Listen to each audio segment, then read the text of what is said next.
अगला है अति सूधो सने के मारक है। अति सूधो छोटका ही है सने, ठीक है।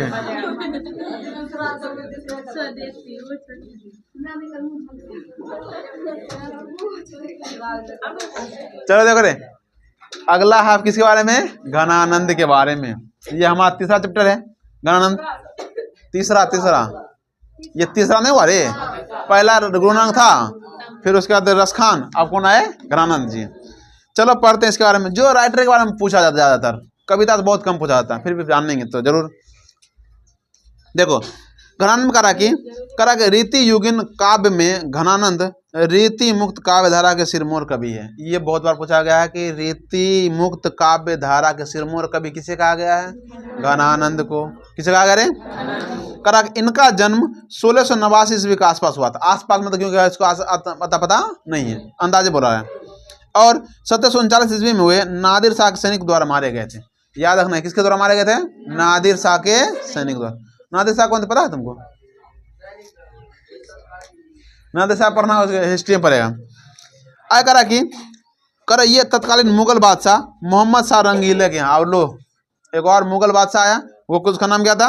मोहम्मद शाह रंगीला। पहला देखो, पहला आया था किसका? बाबर, फिर आया औरंगजेब, अभी कौन आया? मोहम्मद शाह रंगीले। ठीक है। इसके यहाँ मीर मुंशी काम करते थे। याद रखना, घनानंद जो थे वो मीर मुंशी काम करते। मुंशी जानते हो? मुंशी जिसके पास रुपया पैसा का पूरा क्या बोलते हैं, खजांची पर बता रहे हैं, तो मीर मुंशी काम करते कौन? घनानंद। आगे बढ़ो। करा कि ये अच्छे गायक और श्रेष्ठ कवि थे। हाँ बोलो।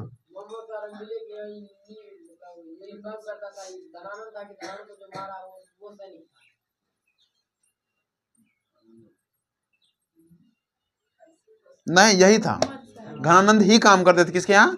उसके यहाँ, मोहम्मद शाह रंगीले के यहाँ। उसको मारा कौन? तो नादिर शाह के सैनिक मारा। ठीक है, नादिर शाह अलग से थे।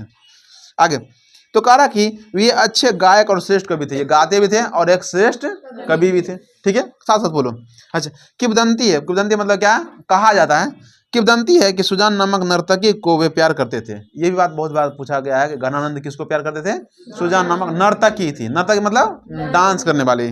तो पता है तुमको? पता है पहले क्या होता था कि बोले हर जो भी बादशाह आते थे, बादशाह के दरबार में एक नर्तकी रहती थी। कभी दरबार लगा, चलो अब गाना बजेगा, डांस होगा। हर अथी मतलब हर लगभग दरबार में वही। करा कि विराग होने पर वे ये वृंदावन चले गए और वैष्णव होकर काव्य रचना करने लगे। ये भी वही, ये वृंदावन चल गए थे जब बैराग हुए ना। बैराग में जानते हैं ना, मोह माया से दूर। ये सब जब दूर हो गए तब चल गए वृंदावन। आगे सन यहाँ देखो रे कितना है, जिसमें 1939 उसको 1739 कर देना। जिसमें 1739 ठीक है, उसको 1939 अगर लिखा हुआ है तो उसको काट कर लिखना है 1739।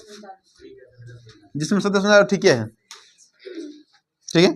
जिसमें 1900 है तो 17 कर लेना। ठीक है, मेरे 1900 है। ठीक है, 1739 कर लेना उसको। ठीक है, कहीं मिस्टेक प्रिंट हो गया। देखो तो क्या है, 1739 में जब नादिर शाह ने दिल्ली पर आक्रमण किया तब उसके सिपाहियों ने मथुरा और वृंदावन पर भी धावा बोला। नादिर शाह सैनिक सब किया तो कहाँ कहाँ पहुंचा था? मथुरा और वृंदावन भी। ठीक है। कर बादशाह का मीर मुंशी जानकर घनानंद को उन्होंने पकड़ा और उन्हें जर जर जर मतलब 3 बार सोना सोना सोना बोला। सुनो रे, नादिर शाह आया और नादिर शाह पकड़ा किसको? घनानंद को। अब बेचारा घनानंद तो अथी थे, बैरागी थे, फिर भी बोला क्या ये कौन थे? ये तुम उसका मुंशी था। अब मुंशी इसका मतलब क्या? इसको खजाना बारे पता होगा, कहाँ खजाना। तो सब आया, उसको बोला रुको, बोल लगे कहा कि बता जर जर जर मतलब सोना सोना। सोना कहाँ है? ठीक है ना, सोना। अब क्या बोला? मांगा। घनानंद 3 मुट्ठी धूल उन्हें यह कहते हुए देखा, बोला रज रज ले लो, ये है सोना।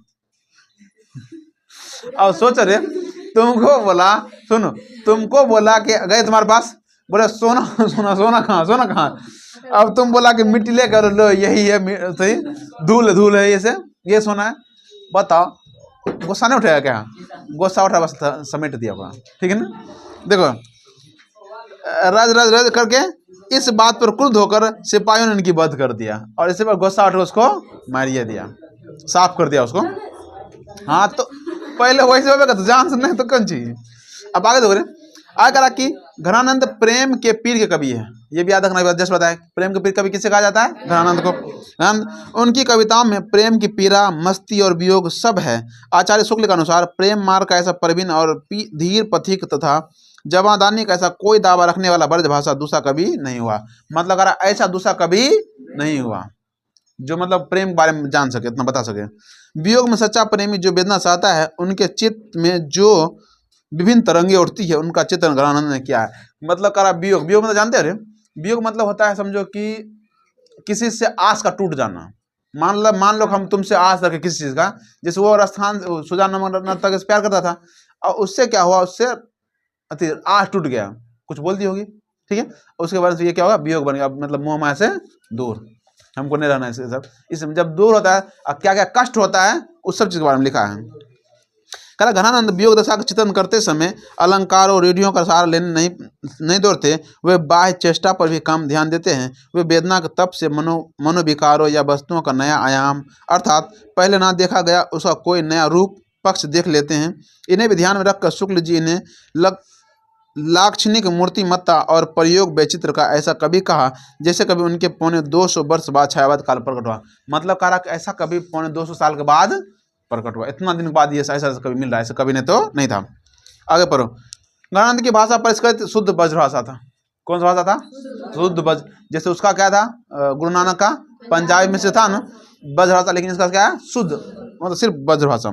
ब्रजभाषा इनके सवैयों और धनाक्षरी अत्यंत प्रसिद्ध है। घनानंद के प्रमुख ग्रंथ है सुजान सागर और बिरह लीला, रसक केली बल्ली। याद रखना, सुजान रसखान है रसखान का, और सुजान सागर किसका है? घनानंद का। अभी पढ़े रे, अभी इससे पहले क्या पढ़ते? सुजान सागर नहीं, सुजान रसखान। और सुजान रसखान किसका है? रसखान का। ऐसे भी जान ले, सुजान रसखान है वो, तो रसखान का हो गया। और यहाँ क्या है? सुजान सागर, ये किसका है? अच्छा, सुजान सागर क्यों लिखा? क्योंकि सुजान नामक नर्तक से ये प्यार करता था। चलो आगे। बिरह लीला, रसक लेली बल्ली, ये कौन सी नाम लिखा? रस केली बल्ली, जो भी है ये भी नाम है, याद रखना।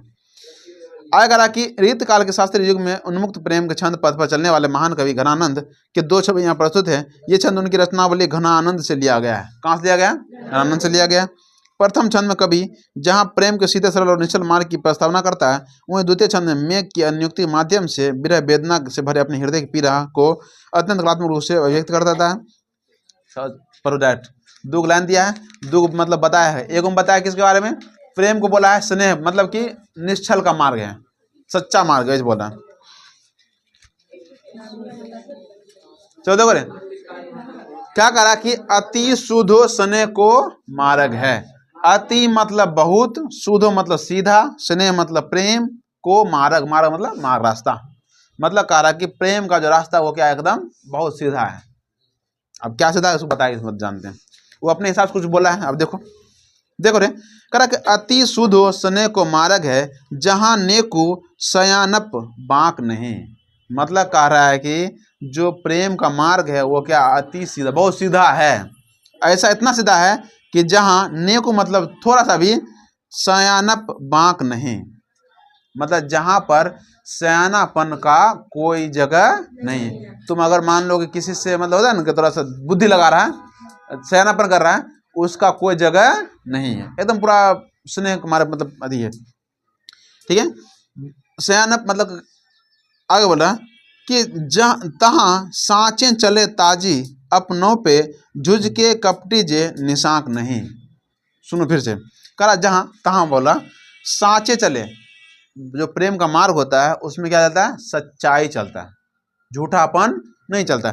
जहाँ सांचे चले ताजी अपनों पे झुझ के कपटी जे निशांक नहीं। मतलब कह रहा है कि जो भी आदमी कपटी लोग होते हैं, कपटी जानते हो ना, दूसरे को धोखा देने वाले, कपटी छल कपट करने वाला, कपटी लोग होते हैं, थोड़ा सा कपटी होते हैं। और निशांक मतलब शंका वाला, जो आदमी ज़्यादा शंका वाला होता है, शंका वाला आदमी होता है, वो इस मार्ग पर नहीं चल सकते हैं। इस मार्ग में क्या है, एकदम सच्चे लोग जाते हैं, सच्चे, जहाँ पर थोड़ा सा भाई झूठ कपट सब नहीं चलता है। किस पर? स्नेह के मार्ग, स्नेह के अति। अगर कि घनानंद प्यारे सुजान सुनो, अब कह रहा है घनानंद बोल रहा है, घनानंद कह रहा है कि प्यारे सुजान, सुजान कौन है पता है तुमको, ठीक है, तो कह रहा है प्यारे सुजान सुनो, यहाँ एक ते दूसरे आंख नहीं, मतलब कह रहा है कि प्यारे सुजान, सुजान बोल रहा है सुजान तुम सुनो कि यहाँ एक थे, मतलब कि यहाँ पर केवल तुम अकेले हो, दूसरा यहाँ पर कोई नहीं है, यहाँ पर बस तुम अकेले हो। प्यारे सुजान सुनो, यहाँ एक थे दूसरे आंख नहीं, दूसरा यहाँ झांकता भी नहीं है मैं इधर, बस तुम अकेले हो। आगे, तुम कौन दो पार्टी पढ़े हो, कहो मन लेहू पे देहूँ छटाक नहीं। मतलब ये कह रहा है कि तुम कौन दो पार्टी पढ़े, मतलब तुम कौन सा पाठ पढ़े हो, कौन सा किताब पढ़े हो, कौन सा कहानी पढ़े हो, पता नहीं, जहाँ पर ये लिखा हुआ है कि लेहू मन लेहू, मतलब तुम मन मतलब क्या होता है 40 किलो, एक मन नहीं होता रे, वो मन वाला मन नहीं है, यहाँ एक मन की बात कर रहा है। मतलब कह रहा है कि मन ले हूँ, लेकिन तुम उसमें उसके बदले कुछ देते नहीं हो। मतलब ये हुआ कि जैसे मान लो कि अगर मान लेते हैं कि हम तुमसे ले रहे हैं रुपया, हम तुमको क्या ठीक है रे, तो तुमको हम क्या दे रहे हैं, शिक्षा दे रहे हैं रे। मतलब क्या रहा है, एक हाथ से लो एक हाथ से दो, यही होता है। वही कह रहा है कि यहाँ पर सुधार ये कह रहा है, घनानंद कह रहा है, ऊपर देख रहे घनानंद कह रहा है कि तुम लेते हो एक, मतलब मन भर ले रहे हो, कम से कम आधे किलो कुछ दे दो, कुछ नहीं छटांग मतलब तनी को टुकड़ा भी।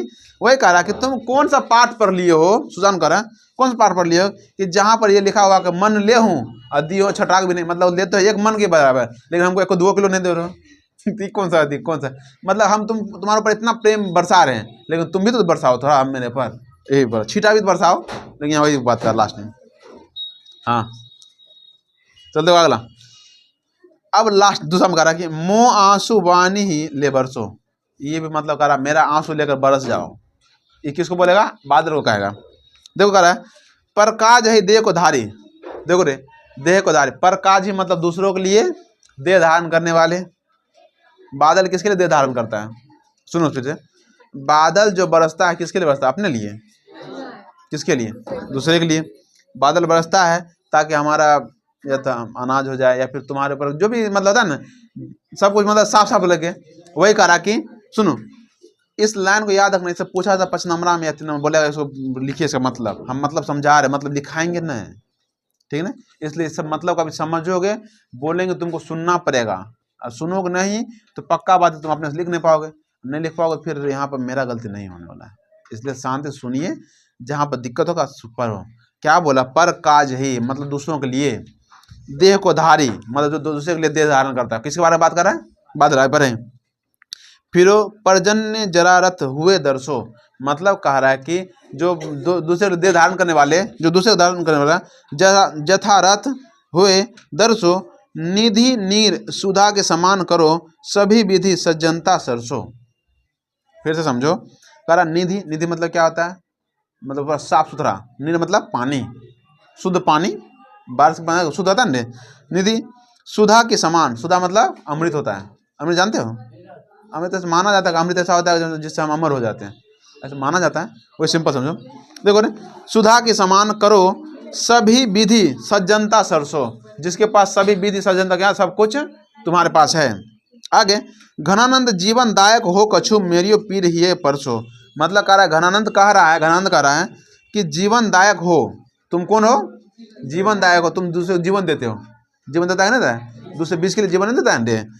जीवन दायक हो कछु मेरियो पीर ही परसो, कभी मेरे, पीर मतलब होता है दुख दर्द, पीरा नहीं होता रे, करा कि कछु मेरियो पीर ही परसो, मतलब मेरा दुख मेरा दर्द के बारे में भी तो कभी पूछ लो, जान लो।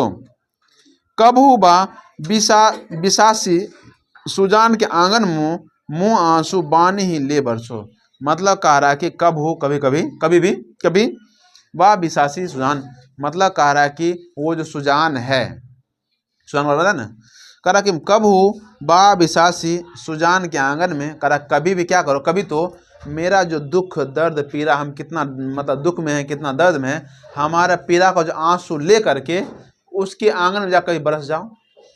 फिर से समझो क्या बोला, इसका मतलब बताते हैं। कह रहा है कभू बा बिसासी सुजान के आंगन, मोह आंसू बानी ही ले बरसो, मतलब कह रहा कभी तो मेरा जो आंसू है, कौन सा आंसू, जो उसके दुख के मतलब उसके दुख की वजह से रो रहा है मेरा आंख, मुंह आंख मतलब दुख दर्द पीड़ा जो भी है, उसका पानी ले करके कभी जा करके उसके आंगन में बरसो, ताकि उसको पता चले कि हम कितने दुखी हैं। ठीक है, अब देखो रे, कभी है, कभी कभी कुछ भी कहता है, अब इसका जानना पड़ेगा। अब तो सोचा ये संभव है क्या, अगर तुम सब साइंस के स्टूडेंट दिमाग लगा तो संभव है नहीं, लेकिन फिर भी ये बोला है राइटर। ठीक है, नहीं रहने दो। ठीक है, कल बुध है ना, कल बुध है, कल 2 बजे आएगा अपना, इसे बंद करो, सुबह सुबह व्याकरण चलेगा।